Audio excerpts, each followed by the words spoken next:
The rain came in sideways across Boston that morning, smearing the glass on the 47th floor. A man in a worn raincoat stood at the reception desk of Ashford Capital Partners, a leather briefcase in his hand. Vivian Ashford stepped out between two calls, took him in from shoes to collar in under 3 seconds, and turned to her assistant.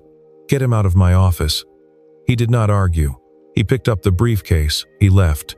24 hours later, Brennan Capital announced a $400 million acquisition of Hale Maritime Holdings. The briefcase he carried out had already been signed. The morning before the rain became weather, it was only water on the windshield. Daniel Hale drove east on Beacon Street with his daughter Emma in the back seat, a small bowl of cut strawberries balanced on her lap, her 8-year-old fingers careful around them like they were borrowed. The Brookline Elementary drop-off line moved slow. Daniel did not honk.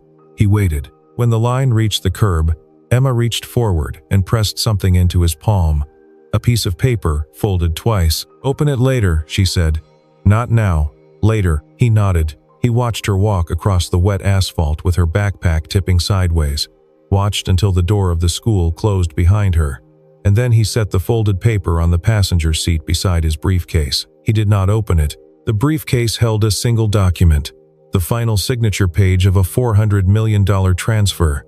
The Hale Maritime side was already signed. All it needed was a counter-signature from the chief executive of Ashford Capital Partners. And the asset portfolio his father had spent 30 years building would have a new operator for the next 10 years. Daniel had chosen Ashford Capital out of 19 serious suitors. He had not told them yet. The financial district lobbies smelled of coffee and wet wool. He took the elevator to the 47th floor without speaking, his raincoat darkening at the shoulders, his shoes leaving a clean line of moisture across the marble. At the reception desk, a young woman looked up, recognized the name on the appointment, and started to speak. "Mr. Hale, Marcus Vance materialized at her elbow before she finished the sentence. He was tall, well-tailored, sharp at the cheekbones. He gave Daniel a smile that did not move his eyes. "You can wait over here, sir. She'll be with you when she's ready." Lena Park closed her mouth. Her hand, hidden below the desk, made a fist she did not release for several minutes. Daniel sat. He did not look at his phone. He looked at the rain. 12 minutes passed. Vivian Ashford came out of her office between two calls, her phone in one hand, her tablet in the other, her attention already 3 steps ahead. She glanced at the man on the bench. Worn coat, wet shoes, briefcase too soft to be expensive. Courier, she decided. Wrong floor. "Get him out of my office," she said, not unkindly, the way one would correct a small mistake before it grew. She was already walking back through the glass door. Daniel stood. There was a half-second pause in him, but it was not offense. It was the pause of a man who had just been handed a piece of information he did not expect, and was filing it. He picked up the briefcase. He nodded once at Lena, which was not quite forgiveness but was not quite anything else. He walked to the elevator. In the parking garage 4 floors below ground, he sat in his car for a long minute. Then he reached over and picked up the folded paper from the passenger seat. A house. 3 windows, the middle window lit yellow. Underneath, in Emma's careful printing, the word home. He folded it back along its crease. He set it down. He picked up his phone and dialed a number he had not used in 14 months, Brennan Capital. The voice on the other end said, "Of course, Mr. Hale. We can be ready by close of business tomorrow." The Bloomberg push came at 4:17. Vivian was in a conference room with 2 associates and a stack of due diligence on a mid-cap insurance acquisition she had been working on for 6 weeks. Her phone vibrated face down on the table. She turned it over, because she always turned it over. Breaking: Brennan Capital acquires Hale Maritime Asset Portfolio. $400 million. Closed today. She read it twice. The 2 associates kept talking. They had not seen her face yet. She stood up. "Excuse me," she said. The associate stopped mid-sentence. In her office, she pulled up the Brennan announcement. The signing page was attached as a press exhibit. She scrolled to the signature block. Daniel Hale, founder and majority shareholder, Hale Maritime Holdings. She did not sit. She walked to her bookshelf and back. She picked up her phone and called the head of legal. "The Hale Maritime file," she said. "Pull it up. Read me the principal contact." There was a pause on the line. "Daniel Hale, the lawyer said. Founder. 62% ownership. We had a soft hold appointment with him scheduled for this morning. It got moved to a vendor walk-in slot late last week. Vivian did not answer. She opened her CRM. She typed his name into the search bar. The profile loaded. Photograph included. A man in a navy blue jacket standing on a dock somewhere north of Boston. Gray at the temples. Eyes that did not seem to be performing for the camera. The same face she had told her assistant to remove from her reception area at 9:12 that morning. She looked at the photograph for 30 seconds. She did not blink. In the doorway of her office, Lena Park stood with her tablet held against her chest like a shield. Her eyes were red around the edges. Her mouth opened and closed and opened again. Miss Ashford, I tried to… Vivian held up a hand. Not now, she said. Her voice was not sharp. It was something else. Something Lena had not heard from her in 3 years of service. Lena nodded. She backed out of the doorway. Her hand was still in a fist. Vivian dialed Daniel's number from the CRM. It rang 4 times. He answered against the sound of schoolyard noise, the bright voices of children released from a Friday afternoon. Mr. Hale, she said. Miss Ashford. The voice on the other end was calm in a way she found, in that moment, almost unbearable. Could you tell me, she said, what happened this morning? A pause. She could hear him moving slightly, as if shifting the phone to his other ear. In the background, a child laughed. You told me to leave, Miss Ashford. I left. She did not have a sentence prepared after that one. She had not had a sentence unprepared in 11 years. I see, she said. Thank you for taking the call. He did not say goodbye. The line went quiet. She set the phone down on her desk. She stood very still for 40 seconds. Then she walked out of her office, past Marcus's open door without looking at him, and took the executive elevator down to the parking garage. She got in her car. She did not call her brother. She did not call her attorney. She typed an address into the GPS, an address she had not looked up but had somehow already memorized from the Hale Maritime file. Brookline. 22 minutes. She drove. The house on Hyslop Road did not announce itself. It was a small colonial with white siding and a porch that had been repainted recently, the way a person might paint a porch on a Saturday because they had a daughter who liked clean things. The driveway held one car, a 4-year-old Volvo wagon. The mailbox said Hale in block letters that a child had clearly helped with. Vivian stood at the front door in the rain for a moment longer than necessary. Then she pressed the bell. A small voice on the other side said, just a second. Footsteps. The door opened the width of a head. Emma Hale looked up at her with the steady, evaluating gaze of a child who had been taught not to be afraid, but had also been taught to be careful. May I help you? She said. The phrasing was clearly something she had been instructed to use. Is your father home? Vivian said. My name is Vivian Ashford. Behind Emma, a man's voice said, It's all right, Em. Daniel came to the door in a flannel shirt with the sleeves pushed up, a dish towel in one hand.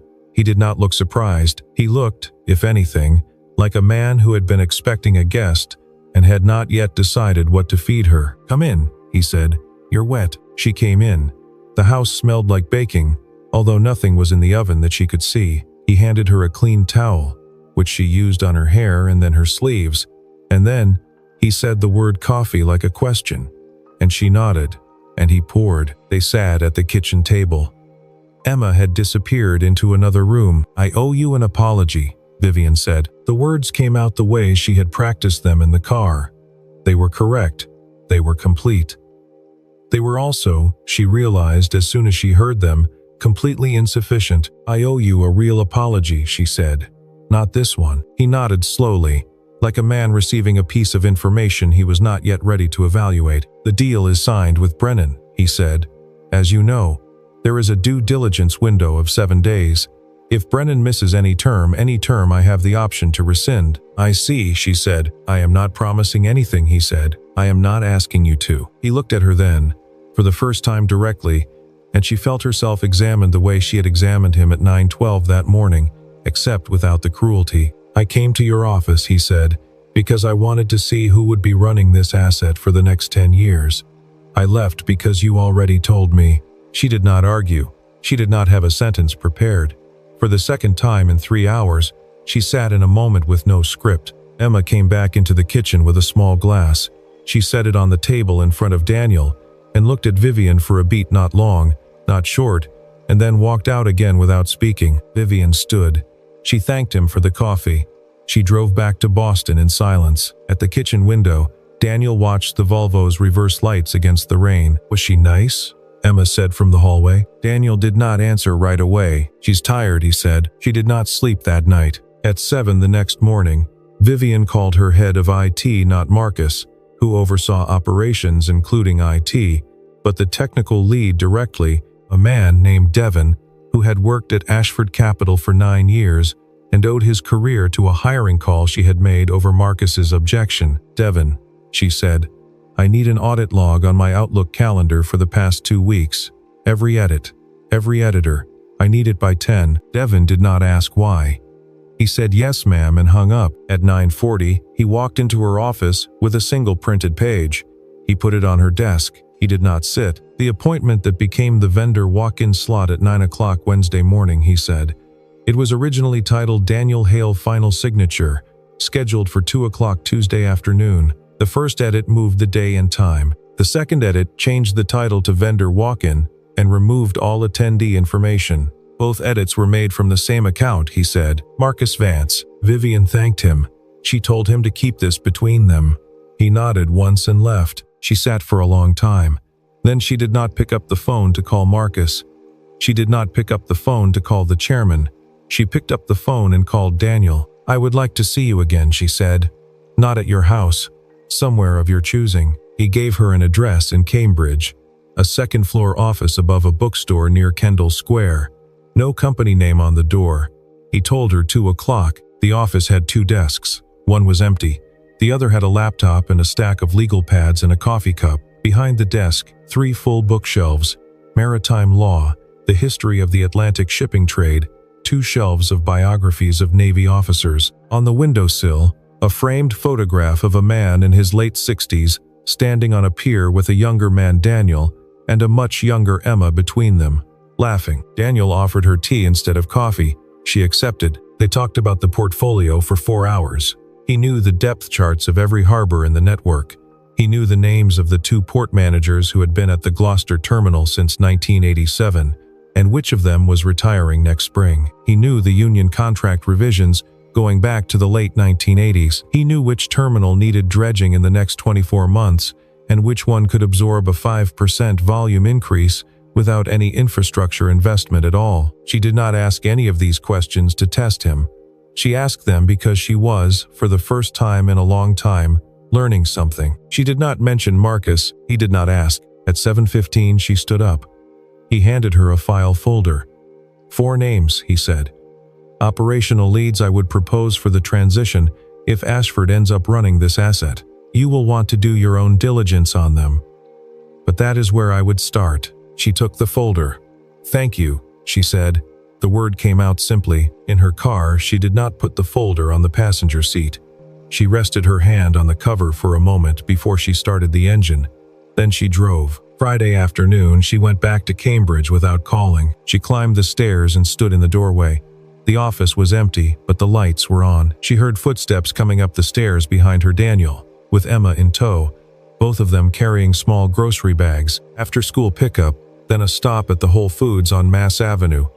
Emma had a clementine in each hand and was eating one of them as she climbed. Daniel saw Vivian and did not seem startled. "Hi," Emma said, in the bright neutral voice of a child who had decided this person was probably safe. "Hi," Vivian said back. Daniel unlocked the office and let them in. Emma settled cross-legged on the floor by the window with a sketch pad and her clementines. Daniel filled the kettle. "Why my office?" Vivian said. She had not sat down. The question had been on her tongue since the day before, and the night between had not blunted it. "I'm sorry," that morning. "Why you? Not your legal team, not a courier. You." He set the kettle on the burner. He turned to face her. "I have been watching Ashford Capital for 6 months," he said. "I read every deal you closed in the last 4 years. I read the way you handled the Worcester textile layoff. You did not cut the pensions, even when the model said you could. I read the way you walked away from the Springfield acquisition when due diligence flagged the groundwater contamination, even though your own analysts wanted you to push through. I read everything in your name." He paused. "This portfolio was the last thing my father built before he died," he said. "I owed it to him to see with my own eyes the person who would be running it after me. Not a dossier, not an intermediary, the person. That is why I was at your office." She sat down then, on the small couch under the window. She was quiet for a long moment. "Mr. Vance," she said finally, "he knew you would come yourself." "I assume so," Daniel said. "He has been the person on the Ashford end of my legal team's correspondence for the entire process." She closed her eyes. "He scheduled the meeting on a rainy Wednesday morning," she said, more to herself than to him. "He did not brief me. He did not put your photograph in front of me. He did not even put your name on the calendar. He knew exactly what I would do." Daniel did not contradict her. He poured tea. By the window, Emma had been drawing the whole time. She stood up and walked over to Vivian and held out a piece of paper without speaking. The drawing was simple. 2 adults stood on either side of a long table. On the table, between them, was a small boat. Vivian looked at it for a long time. "Thank you," she said to Emma. The word was for the child. The longer silence after it was for the man. She took the drawing with her to her car. She set it on the passenger seat next to her, the way one carries something that has been entrusted. She did not turn on the radio. She drove back to Boston in the gathering dark. She called Lena from the car at 8:50 that night, not the office. Somewhere quiet. Anywhere of your choosing. Lena said the name of a small cafe on Charles Street, on the Beacon Hill side. She said she would be there at 9. When Vivian arrived, Lena was already in the back corner with a cup of tea she had not drunk. She looked smaller in jeans and a sweater than she did at her desk. She did not stand up. "I have to start with something," Lena said. 2 years ago, there was a complaint filed against Marcus Vance by a junior analyst on the operations team. The complaint was internal. The matter was settled. As part of the settlement, I, along with 3 other employees who had given statements, signed a non-disclosure agreement that covered, quote, "all communications relating to Mr. Vance." "I never agreed with that NDA," Lena said. "I signed it because my mother had just been diagnosed and I needed the health insurance. I want you to know that." Vivian nodded once. Lena slid a small USB drive across the table. "There are 3 audio files on this drive," she said. "They were recorded between Mr. Vance and the chairman of your board over the past 5 weeks. I came across them on a backup server Mr. Vance forgot to revoke access to when he restructured the IT permissions in August." "What are they?" "The first one outlines a 2-step plan. Step 1, make sure the Hale Maritime deal fails on a Wednesday morning by scheduling Mr. Hale himself for a walk-in slot and giving you no briefing. Step 2, Mr. Vance will then propose an alternative asset to the board. A port asset in New Jersey. It is roughly 30% inferior to the Hale Maritime portfolio on every operational metric. Mr. Vance has already secured a private purchase option on it through an LLC he controls. The board will be told that he negotiated the option to rescue the firm. He will be promoted to co-chief executive. His LLC will collect an $8 million finder's commission outside of public view." Vivian did not move. She had not put down her bag yet. "The second file," Lena said, "is the chairman agreeing to the plan. The third file is the 2 of them discussing how to phrase the announcement to you. There is a moment in that file. I will spare you the search where Mr. Vance says, quote, Vivian will never figure this out because she is too proud to ask." Vivian sat down. She put her bag on the floor. "I am aware that my NDA does not cover whistleblower disclosure under Massachusetts law," Lena said. "I am aware that I should have brought this to you sooner. I am aware of every reason I am sitting here too late." "It is not too late," Vivian said. She did not cry. She had not cried in front of another person in 19 years and was not going to start in a cafe on Charles Street. She thanked Lena. She paid for the tea. She walked out into the night and dialed her personal attorney, not Ashford Capital's general counsel, who reported, through 3 layers, to Marcus. She drove home through Brookline. She slowed in front of Daniel's house at 11:06. The upstairs window was dark. A single light burned in the downstairs front room. She did not stop. She drove home. Saturday morning, the rain had finally stopped. Vivian drove to Brookline with a thin briefcase on the passenger seat and no suit.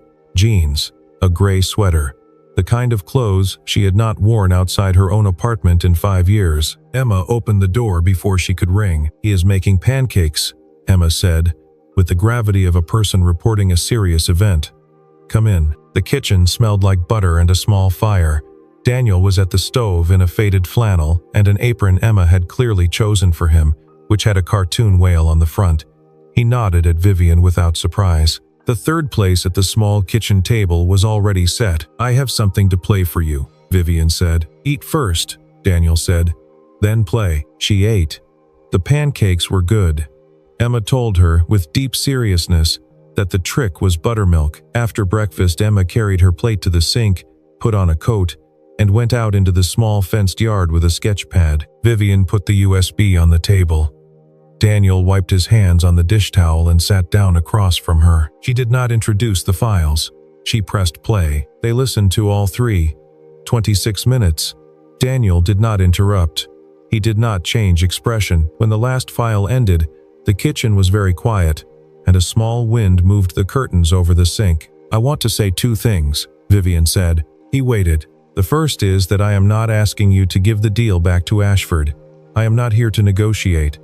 I am here to tell you what I am going to do, because you deserve to know it before anyone else does." He waited. "On Monday morning I am going to play these files in the board meeting. Mr. Vance will be removed. The chairman will be asked to resign. I am going to take steps after that, with my personal counsel, that I am not going to ask you to participate in. That is the first thing. What is the second? The second is that I am sorry. Not for missing this, although I should have seen it, but for the morning you came to my office. I made a decision about a person in 3 seconds based on the cut of his coat. I have been telling myself for 2 days that Mr. Vance set up the conditions for that decision, and he did, but he did not make the decision. I did." Daniel was quiet for a long moment. "What do you want me to be witnessing on Monday?" he said. "The firing of Marcus, or the moment you stop owing him space in your head." The question did not have an answer she had prepared. She drank her coffee. He stood up and went to the door and called Emma's name. The little girl came in with a piece of paper in her hand. She walked over to Daniel and held it up.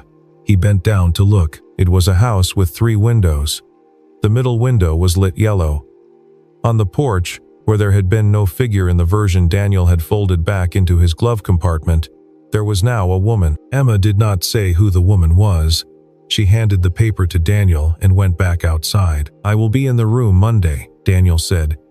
"Where I sit depends on what you do first." Vivian nodded. She stood. She thanked him for breakfast. At the door she did not turn around to look back. In her car she did not turn on her phone for the rest of the day. Monday morning at 9 the Ashford Capital boardroom was full. 12 directors. Marcus Vance at the front with a clicker in his hand and a presentation already open on the wall screen. The title slide read, "Strategic Pivot Atlantic Opportunity." Behind Marcus stood the chairman, William Crane, in a slate gray suit and a tie he had owned since the Reagan administration. Vivian sat at the far end of the table. She did not interrupt. She let Marcus present. He spoke for 28 minutes. He framed the Hale maritime loss as an inevitable outcome of internal misalignment. He outlined the New Jersey port asset with a financial model that was, in its own way, beautifully constructed. He recommended that he and Vivian be elevated to a co-chief executive structure to better serve the firm's pivot. He took questions for 10 more minutes. He answered them well. When the questions were exhausted, Vivian stood. She walked to the head of the table. "I have one item," she said, "before we move to the vote." She placed the USB on the table. She connected it to the room's audio system. She turned to the chairman. "William," she said, "you may want to leave the room for this, but I would recommend you stay." He stayed. She pressed play. The first file ran for 9 minutes. The room was very quiet. By minute 4, Marcus had stopped looking at the screen. By minute 6, 3 of the directors were no longer looking at Marcus. By minute 9, the chairman's hands were folded so tightly in his lap that the knuckles had gone white. She let the second file play.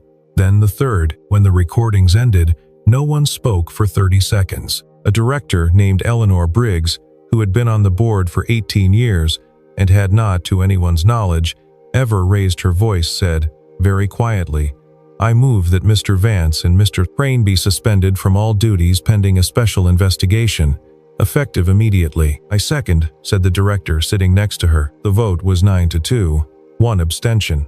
Marcus did not vote. The chairman did not vote. Marcus stood. He looked at Vivian. He opened his mouth and closed it. He picked up his clicker, which now looked, in his hand, like a small useless thing.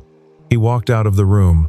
At the back of the boardroom, in a chair Vivian had quietly arranged for him as a registered observer that morning, Daniel Hale sat with his hands folded in his lap.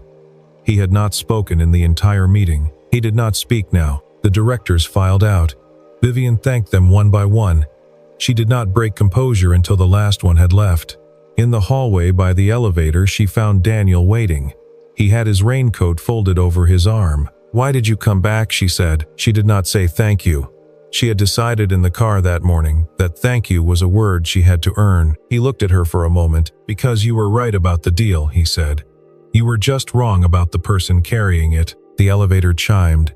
The doors opened. He stepped in. She stood in the hallway and watched the doors close. 2 weeks later, the deal was rebuilt. Brennan Capital, working through a clause in the due diligence window that Daniel had quietly highlighted on day 3, released the Hale Maritime portfolio without penalty. Daniel held an equity stake in Brennan from an unrelated transaction 3 years earlier.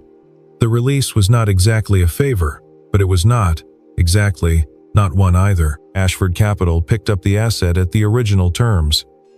$400 million. Clean. The night the wire cleared, Vivian sent Daniel a text. No subject line, no press. Just an address, a small restaurant on Salem Street in the North End, and a time. 7. Bring Emma. He came. Emma wore her best dress, which was the dress with stars on it, and brought a small purse with 2 crayons and a folded piece of paper inside. They ate. Emma drew a boat on the back of her menu, taking the time to add seagulls. The waiter pretended not to notice. Daniel pretended not to notice the waiter pretending. For the first 30 minutes, Vivian did not bring up Marcus or the board or the deal or any of it. She asked Daniel about his father. He talked. She listened. His father, he said, had come back from Vietnam and bought a single tugboat with a small SBA loan and a larger amount of stubbornness. He had built the company one slip at a time. He had insisted, until the end, on knowing the name of every dock worker who unloaded the boats he owned. He had taught Daniel that you did not need a suit to run a deepwater port, but you did need to know who the man on the loading crane was, and what his wife's name was, and whether his son had passed his apprenticeship exam that year. He died on a Tuesday in October, Daniel said, 3 months after Emma's mother. We had a hard year. I am sorry, Vivian said. He did not deflect the sympathy. He accepted it the way he had accepted the coffee in his kitchen directly, without performance. By 9, Emma had fallen asleep against the wall of the booth, her crayon still in her hand. Daniel paid in cash. He bent and gathered her up into his arms. She did not wake. Vivian picked up Emma's small coat from the bench and held it for him. Outside on Salem Street, the rain had come back. Not hard, just steady. Daniel had a single umbrella in his other hand. He opened it. It was wide enough for 3. Vivian stood for a moment under the awning, and then she stepped under the umbrella, and the 3 of them walked together toward the car. She did not say anything. He did not say anything. Emma slept against her father's shoulder. At the curb, Daniel got Emma into her car seat. He straightened up and looked at Vivian over the roof of the Volvo. "Good night, Miss Ashford," he said. "Good night, Mr. Hale." She watched the Volvo pull away. She walked the 4 blocks to her car alone in the rain, and for the first time in many months, she did not feel as if she had to. 6 weeks later, on a Saturday morning that had decided to be clear, Vivian drove south along Atlantic Avenue and parked at the end of a quiet dock in the South End. Daniel was already there. He stood at the end of the pier with his hands in his coat pockets, looking out at the water. The harbor was gray and still. A single sailboat tracked across the far edge of it, white sail catching the early light. Emma was at the end of the dock with a paper boat in both hands, kneeling carefully so as not to drop it before the water was ready to receive it. Vivian walked the length of the pier. She was not in a suit.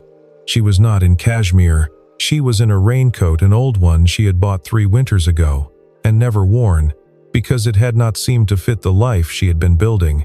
It looked, to anyone watching, very much like the coat Daniel had worn into her office that first morning. She had not chosen it for that reason, or perhaps she had. She stopped beside him at the end of the dock. They did not say hello. They stood for a long minute, looking at the water, The way two people can stand together when they have stopped needing to perform the act of meeting. Emma stood up and turned around.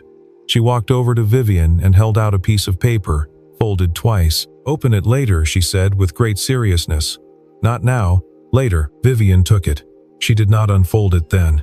She held it the way one holds a thing that has been entrusted, and slipped it carefully into the inside pocket of her coat. Daniel watched the harbor. "My father used to say," he said very quietly, "that the harbor does not ask where you came from. It only asks if you are willing to stand here in the weather." Vivian did not answer in words. She stood beside him. Down at the end of the dock, Emma had her boat ready. She set it down on the surface of the water with the careful concentration of a child performing an important ceremony, and gave it one small push and stood up to watch. The boat moved out into the gray water. The morning sun caught the white of its paper sail. Later, in her car, Vivian unfolded the drawing. A house, 3 windows. The middle window lit yellow. On the porch, under the small roof, 3 figures. A man, a child, and a woman. None of them was waving. All of them were standing close enough together to count as the same line. She refolded the paper along its original crease, very precisely, and slipped it back inside her coat. Neither of them had been looking for this. That was the only reason they could trust that it was real.